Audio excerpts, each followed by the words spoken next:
პროექტის იდეა რამდენიმე წლის წინ დაგვიჩნდა, როდესაც დავინახეთ, რომ ტრადიციული მედია საშუალებები ნაკლებ ყურადღებას უთმობენ ახალგაზრდების პრობლემებს და მათ გადამწყვეტებს. შესაბამისად, მათი აზრი არ ჩანს.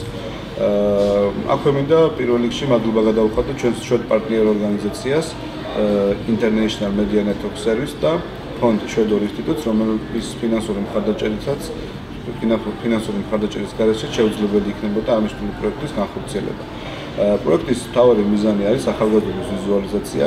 ჩვენ ვცდილობთ ახალგაზრდობის პრობლემები და გამოწვევები, მათი აზრი წარმოვაჩინოთ და მივიტანოთ გადაწყვეტილების მიღების სტრუქტურებამდე და ორგანიზაციებამდე, რათომაც შემდეგ ამაზე რეაგირება მოახდინა. პროექტი მნიშვნელოვანი იყო იმდენად, რამდენადაც მე ვისწავლე, როგორ უნდა გადავიღო, ესე ვთქვათ, სამოყვარულო დონეზე და ახალი მედიისთვის. ანუ მე უკვე მაქვს გავლილი, ესე ვთქვათ, კურსები და ვსწავლობდი, იმიტომ რომ ვარ ჟურნალისტი არქიტექტორი 4 წლის განმავლობაში. პროფესიულ გადაღებას, ანუ ვასწავლე, როგორ უნდა გადავიღო პროფესიონალურად და როგორ უნდა მოვიხმარო ვიდეოკამერა.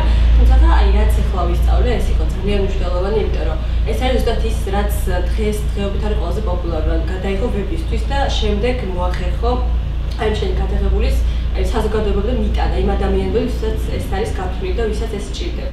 ეს პროექტი ძალიან კარგი იყო ჩემთვის, პირველ რიგში იმიტომ რომ ვისწავლე ახალ პროგრამაში მონტაჟი, რომელსაც აქამდე არ ვიცნობდი, ეს არის iMovie. საკმაოდ ადვილი აქვს დამონტაჟება, ძალიან მიადვილებს, თან ძალიან მეხარისება ხოლმე.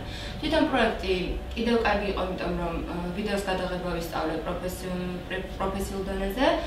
რაც მეხმარება, რომ თუნდაც ეს აქ გაკეთებული ვიდეოები გამოვიყენა ჩემი ბლოგისთვის. ჩემთვის ეს პროექტი იყო მაგარი მნიშვნელოვანი, როდესაც ტრენინგში ან ვერქშოპში მიმიღია მონაწილეობა, ყოველთვის მივიჩა, რომ ყოფილიყავი ჟურნალისტი, რეპორტერი და ამ შემთხვევაში გამოვხდა ჩემი თავი, ვიყავი როგორც ოპერატორი. მე თვითონ გადავიღე და შემდეგ შეხვედრაზე მე თვითონ ვიყავი პასუხისმგებელი, რომ ეს მასალა ატვირთული იყო და გადაგული იყო ჩვენ ვერკვალზე.